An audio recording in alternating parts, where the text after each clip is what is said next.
নমস্কাৰ এই মুহূৰ্তত দিবলৈ লৈছো আজিৰ সন্ধিয়াৰ বহুকেইটা গুৰুত্বপূৰ্ণ খবৰ।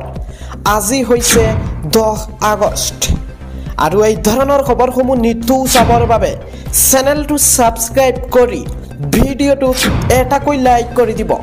তেন্তে আহক দৰ্শকসকল সন্ধিয়াৰ খবৰকেইটা আৰম্ভ কৰোঁ। আজিৰ সন্ধিয়াৰ প্ৰথমটো খবৰ হৈছে আজি পুৰণি শৰাইঘাট দলংগৰে গাড়ী চলাচল বন্ধ। পুৰণি শৰাইঘাট দলংগত সৃষ্টি হৈছে প্ৰকাণ্ড গাঁত আৰু এই প্ৰকাণ্ড গাঁতৰ বাবে পুৰণি শৰাইঘাট দলংগত তীব্ৰ যান-জঁট। 6 ঘণ্টাৰ বাবে পুৰণি শৰাইঘাট দলংগত গাড়ী চলাচল সম্পূৰ্ণভাৱে বন্ধ থাকিব। আজি নিশা 11 বজাৰ পৰা পুৱা 5 বজালৈকে বন্ধ থাকিব পুৰণি শৰাইঘাট দলং, কিয়নো দলংখনৰ মেৰামতিৰ বাবে বন্ধ থাকিব যান-বাহনৰ চলাচলসমূহ।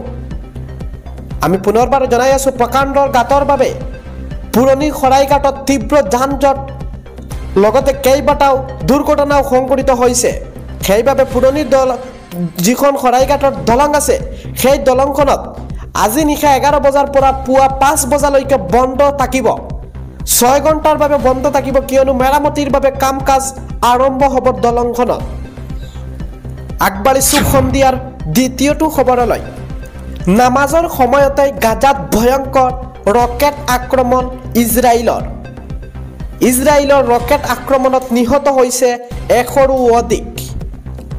গাজাৰ এখন বিদ্যালয়ত ইজৰাইলৰ ৰকেট আক্ৰমণ।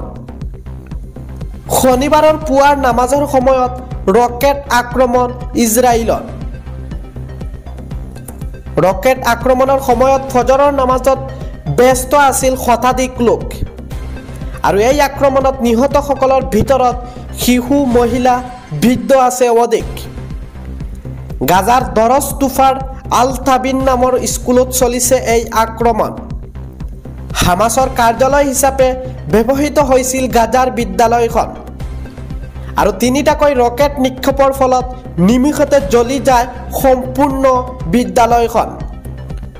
নামাজৰ সময়তে গাজাত ভয়ংকৰ ৰকেট আক্ৰমণ হৈছে ইজৰাইলৰ। আজিৰ সন্ধিয়াৰ পৰৱৰ্তী খবৰটো হৈছে অধ্যক্ষ ওম বিৰলাই আয়োজিত কৰা চাহ মেলত একেলগে দেখা গ'ল দেশৰ প্ৰধানমন্ত্ৰী নৰেন্দ্ৰ মোদী আৰু বিৰোধী দলপতি ৰাহুল গান্ধীয়ে। আৰু বৰ্তমানে এই ফটোক লৈ দেশজুৰি চৰ্চা হৈ পৰিছে। আমি এই মুহূৰ্তত দেখুৱাই আছো বৰ্তমানে এইকেইখন ফটোক লৈ বৰ্তমানে দেশজুৰি চৰ্চা হৈ পৰিছে, কিয়নো ফটোত একেখন ফ্ৰেমত দেখিবলৈ পোৱা গৈছে বৰ্তমানৰ দেশৰ প্ৰধানমন্ত্ৰী নৰেন্দ্ৰ মোদী আৰু বিৰোধী দলপতি ৰাহুল গান্ধী। আৰু এই ফটোখন লৈ বৰ্তমানে চৰ্চাত হৈ পৰিছে। বহুত মন্তব্য কৰিছে। আপোনালোকে কি মন্তব্য দিয়ে কমেণ্টত জনাব পাৰে। আগবাঢ়িছো সন্ধিয়াৰ আন এটা খবৰলৈ। দয়াং জলবিদ্যুৎ প্ৰকল্পৰ গেট খুলি দিয়াত অন্তৰন্ত পৰিস্থিতি। 4খনকৈ ৰেডিয়েল গেট খুলি দিয়াৰ ফলত বুৰ গৈছে কেইবাখনো গাঁও। প্ৰকল্পটোৰ জলস্তৰ বৃদ্ধিৰ বাবে কালি খুলি দিয়া হৈছিল গেট কেইখন আৰু এই প্ৰকল্পটোৰ এৰি দিয়া পানীয়ে এতিয়া সংসাৰ চলাইছে খুমটাইত 10খন গাঁৱত পুনৰ বানৰ সংসাৰ ৰূপ। বয় বস্তু সামৰি নিৰাপদ স্থানলৈ আঁতৰি গৈছে বানাক্ৰান্ত। প্ৰকল্পটোৰ পৰা এৰা পানীয়ে বুঢ়ালে খুমটাইত শ বিঘা খেতি মাটি।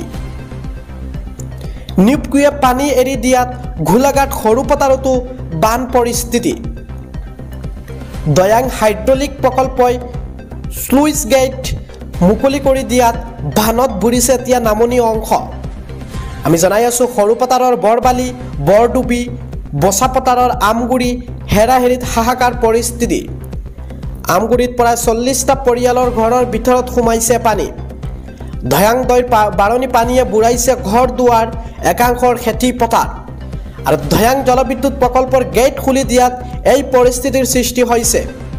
পৰৱৰ্তী খবৰটো হৈছে অসমত আৰম্ভ কংগ্ৰেছৰ নিৰ্বাচনী ৰণধংকা। 2026 চনৰ বিধানসভা নিৰ্বাচনৰ পূৰ্বে কংগ্ৰেছৰ শক্তি প্ৰদৰ্শন। কেইবাটাও দল সংগঠনৰ শ কৰ্মীৰ কংগ্ৰেছত যোগদান।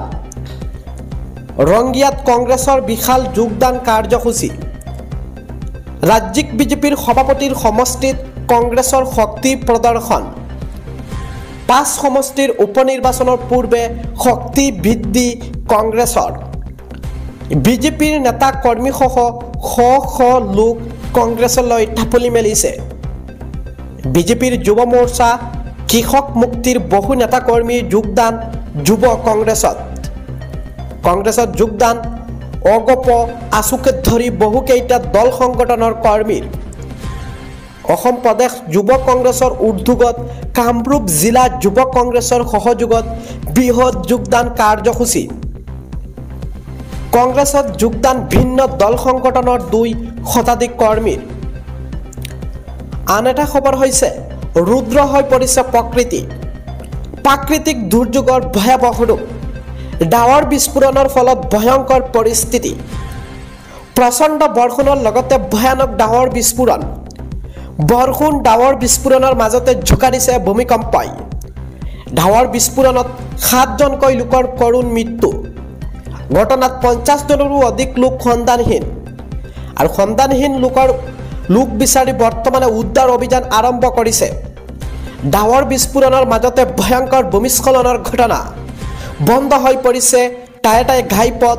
উদ্ধাৰ অভিযান ব্যাহত হৈ পৰিছে আমি জনাই আছো হিমাচল প্ৰদেশৰ 3টাকৈ স্থানতে ভয়ংকৰ ঘটনা প্ৰকৃতি দুৰ্যোগৰ ভয়াৱহ ৰূপ আৰু ডাৱৰ বিস্ফোৰণৰ ফলতে ভয়ংকৰ পৰিস্থিতি সৃষ্টি হৈছে আগবাঢ়িছো সন্ধিয়াৰ পৰৱৰ্তী খবৰটোলৈ কোটি গ্ৰাহকলৈ জৰুৰী নম্বৰ মুকলি কৰি দিছে SBIয়ে বেংকত নোযোৱাকৈ জানিব পাৰিব একাউণ্ট বেলেন্স একাউণ্ট ষ্টেটমেণ্ট চেকবুকৰ বাবে এটা ফোন নম্বৰতে কৰিব পাৰিব আবেদন লোন ডিপজিট স্কিমৰ বিষয়ে জানিব পাৰিব এই নম্বৰেৰে হোম লোন আৰু কাৰ লোনৰো বিষয়ে জনাব পাৰিব এই নম্বৰেৰে আমি জনাই আছো ডায়াল কৰক 18002100 নম্বৰত 18001234 নম্বৰত জানিব পাৰিব অধিক সবিশেষ কোটি গ্ৰাহকলৈ জৰুৰী নম্বৰ মুকলি দিছে ষ্টেট বেংক অফ ইণ্ডিয়াই পৰৱৰ্তী খবৰটো হৈছে গাঁৱে ভূঞে বাল্য বিবাহ কৰোৱা স্বামীক ধৰিব অসম আৰক্ষীয়ে খাৰি নাযাব বিবাহেৰে জড়িত কাজী পুৰোহিত আত্মীয়সকল বাল্য বিবাহৰ অভিযুক্তক পস্কো আইনৰ অধীনত দিয়া হ'ব 14 বছৰ কাৰাদণ্ড অসম আৰক্ষীক মুখ্যমন্ত্ৰী ডক্টৰ হিমন্ত বিশ্ব শৰ্মাই দিছে নিৰ্দেশ 2026ৰ ভিতৰত ৰাজ্যত বাল্য বিবাহ বন্ধ কৰি দিয়াৰ হুংকাৰ মুখ্যমন্ত্ৰীৰ